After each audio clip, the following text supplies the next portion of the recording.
After more than 3 years in prison in China, Cheng Lei arrived home in Australia earlier this month. Welcome home. Thank you. This is an outcome that the Australian government has been seeking for a long period of time, and her return will be warmly welcomed, not just by her family and friends, but by all Australians. Born in China, Cheng Lei came to Australia as a 10-year-old, eventually becoming an Australian citizen. My name is Cheng Lei. I'm a TV anchor based in Beijing, China. Before her arrest, the journalist was a prominent presenter for the state-owned English-language news channel, CGTN. There really is no typical day in news because a lot of surprising things can happen. And the presenter of Chinese State TV's Biz Asia program, Cheng Lei. Please welcome our panel. In 2014, she appeared on a special episode of Q&A, live from Shanghai. The censorship standard for the English channel is much more loose. Wickedly funny, very, very determined, very, very smart, and somebody who is just full of life. Her friends and family, including her partner Nick Coyle, campaigned for her release so she could be reunited with her family, especially her 2 children. She's missed her daughter going into high school. Her son will go into high school next year. Those are times you can't get back. Cheng Lei, welcome. Thank you so much. You've come to Sydney today for the first time. What was that like? Well, flying into Melbourne the day I was released, I didn't actually get to see the view because I was sitting in the middle. But today, taking off from Melbourne, it was the first time I'd seen the horizon from the air. And you try so hard and for so long to imagine what the horizon looks like. And, you know, when as far as the eye could see is not really that far, is not even as far as your legs could run. And then to see this huge endlessness of ground below me, I was just visually and emotionally pummeled. I was a teary mess. And it's been a few days. Do you feel safe in your freedom yet? I feel safe, but also, I guess, a lot of emotional fluctuation. For example, when my son says that he and his sister were worried that their conversations would be tapped, they made up a code word for certain things. I just found that at the same time cute, but incredibly sad that this sort of thinking has permeated even my children. So I will try to be as positive and as strong as I can for them. Do you think you can begin to understand yet the impact of what happened to you on them? It was a subject that was very painful for me while in incarceration. I worried that they would be scarred for life. But I'm seeing a lot of good things as well because of the support and such warmth from the schools and their friends and teachers.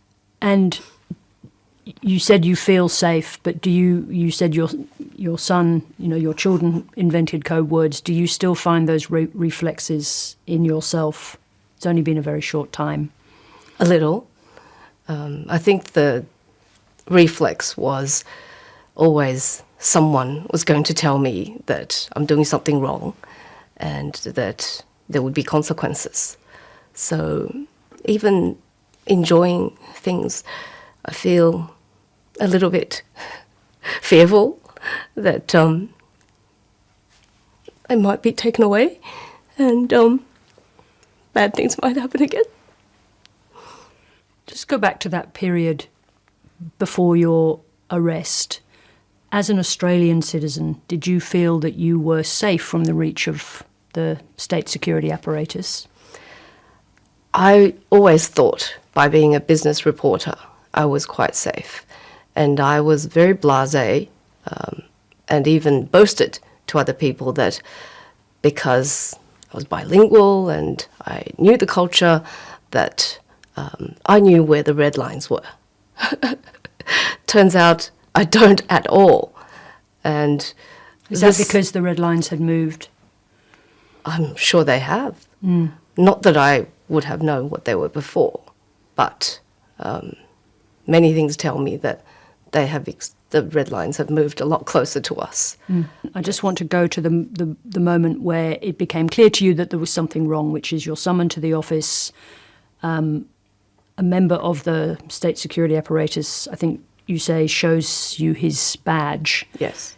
Did you understand then exactly who you were dealing with and the risk, or not yet?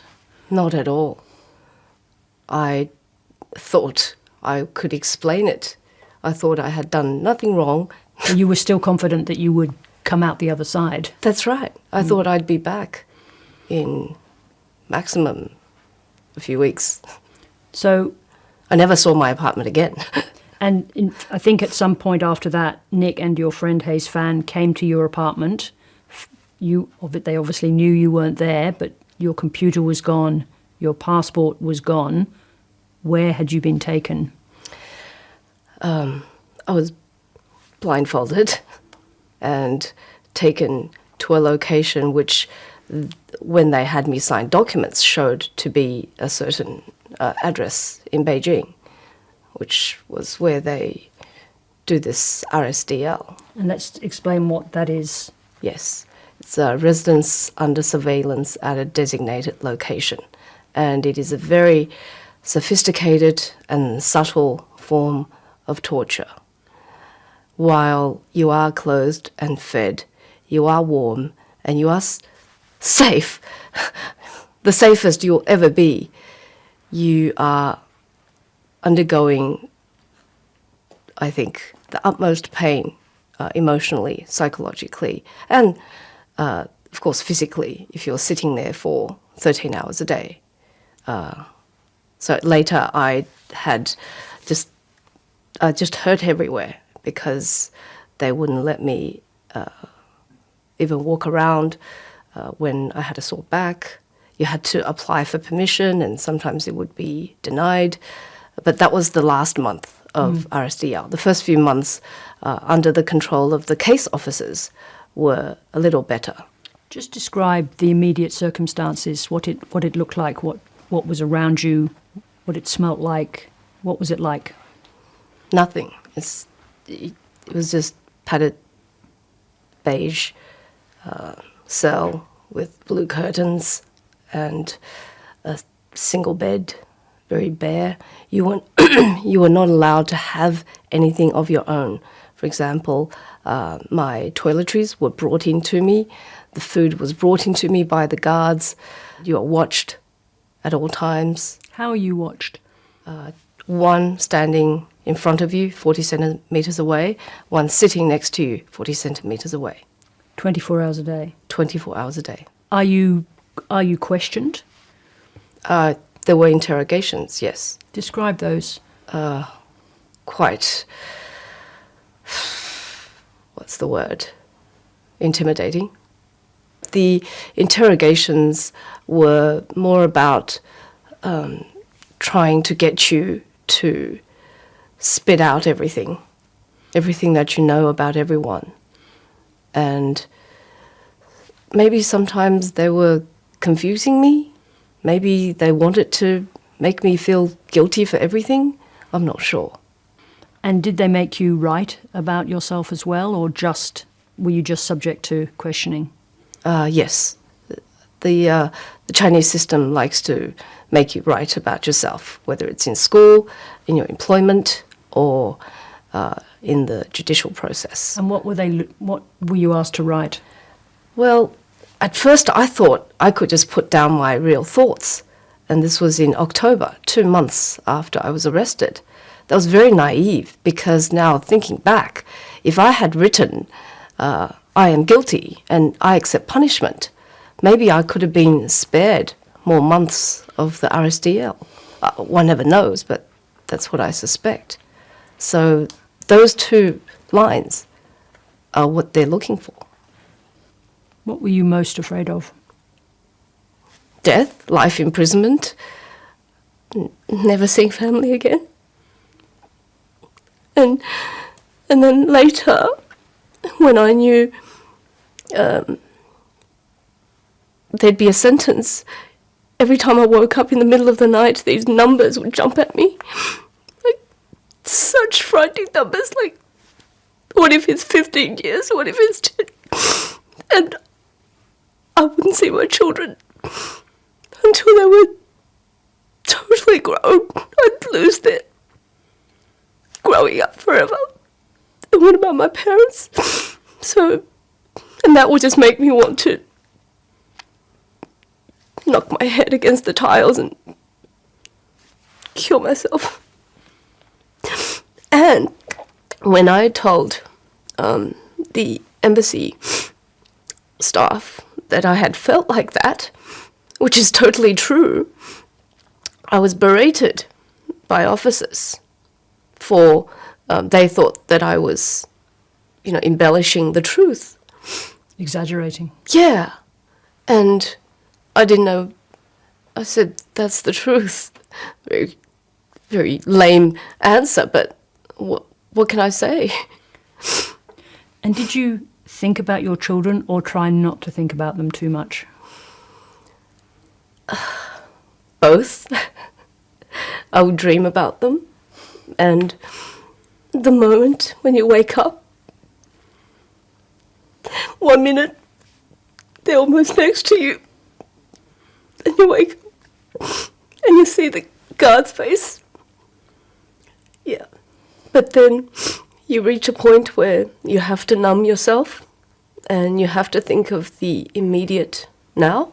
You have mental tricks or games. Yes. To keep your mind. That's right.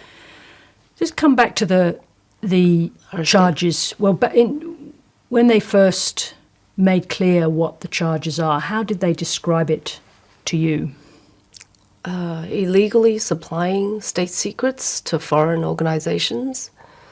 But were they specific about the particular trigger for the charges? I know there's been some discussion around breaking an embargo, but is that what it was about, or? Well, that's what all of the interrogations were pretty much focused on, aside from the trying to get me to tell about other people and just asking all sorts of questions about my contacts. And so in terms of that, come back to the embargo, what did they tell you you had done wrong? I shouldn't have shared it with a foreign or someone who works for a foreign organization. Did you believe you had done something wrong? Well, if somebody keeps bashing you over the head that you have, you will feel you have. And did you come to believe that about yourself, that it was wrong? Yes. Can I ask you a strange question? Not at all. Are you ashamed of what happened to you? Do you feel shame about it at all? I did, but, and I was afraid that my children would feel ashamed.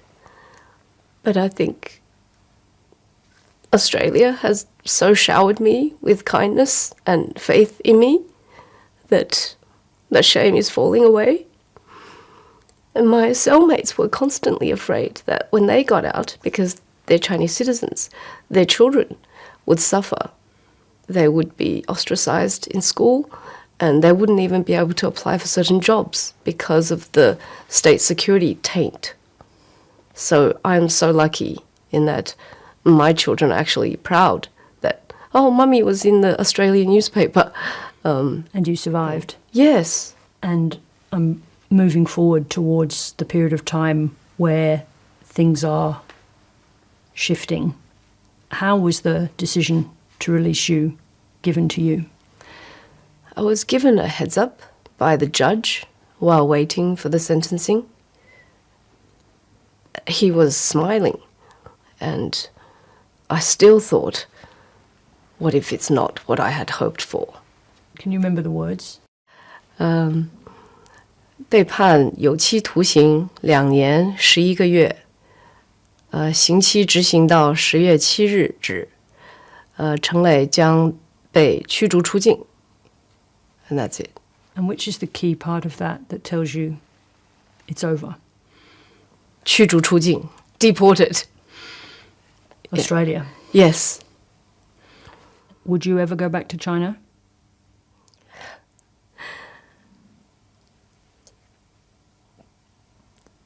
It's very hard to answer that question. As I said, what is a country? Yeah.